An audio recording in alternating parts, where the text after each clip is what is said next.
ఎందుకు వచ్చిందంటే బేసికల్గా నేను ఒక అధ్యాపకుడిని.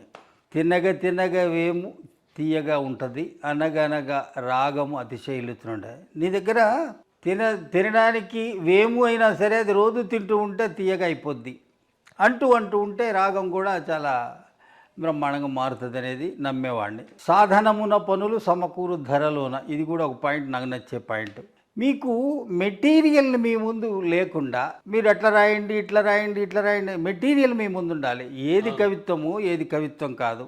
అతన్ని కూర్చోబెట్టి గంటలు గంటలు క్లాసులు చెప్పడం కంటే అతని దగ్గరికే, ఇది బాబు దీన్ని పోలిక అంటారు, దీన్ని ఉపమానము అంటారు, దీన్ని ఉపమేయం అంటారు, ఇది అర్ధోక్తి, ఇది స్వభావోక్తి, ఇది ఉత్ప్రేక్ష, సరే ఇటువంటి విషయాలు వస్తాయి. అసలు కవిత్వము, ప్రపంచ కవిత్వం ఎట్లా ఉంది? ఎవరు ఆక్టోవియో పాజు గురించి రాస్తారు ఒక కాలంలో, లేకపోతే ఎవరో కేదార్నాథ్ సింగ్ గురించి రాస్తారు ఆ కాలంలో. లేదు, అసలు కవిత్వం ఇప్పటిదాకా ఎన్ని ఉద్యమాలు జరిగినాయి, ఎట్లా వచ్చిందని ఒకరు కాలంగా రాస్తూ ఉంటారు.